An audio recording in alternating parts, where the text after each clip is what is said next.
people talk all the time about the training scale. It's like this mythical thing that people hear about in theory, but they don't exactly know how to make it organized in their own riding.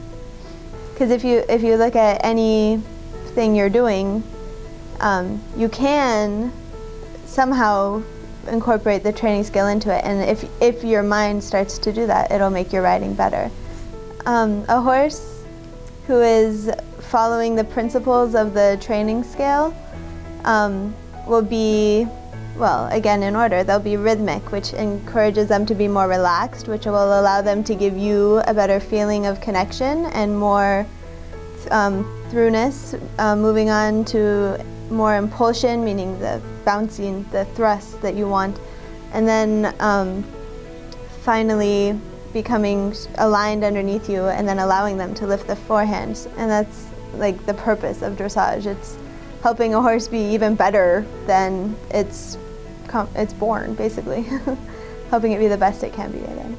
A trainer who follows the training scale will improve the horse.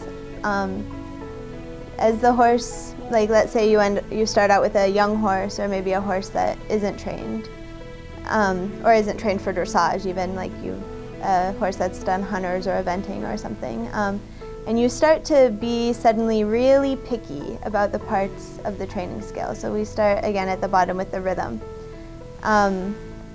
If you start a young horse and make sure that the trot is just the trot, rhythmic, even, steady, the length of stride is what you want, I mean, you're light years ahead when it comes to teaching the horse more. So you'll see the horse, once you even just start with that, even with the very beginning, will start to turn to you as a rider and become more rideable, because they know you're not going to say suddenly, go over there, or do this, do that. You're still riding in the steady rhythm, okay?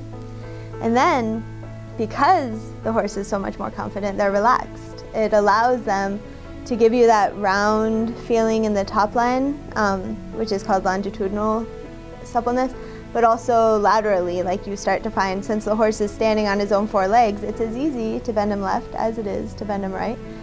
A horse who's hard to bend left, for example, is often crooked, and yeah, that's its own problem, but it could start all the way at the bottom of the training scale in rhythm. Like let's say you're going left and the horse is in the wrong rhythm, like it's going to be much harder for them to get all of their feet underneath them.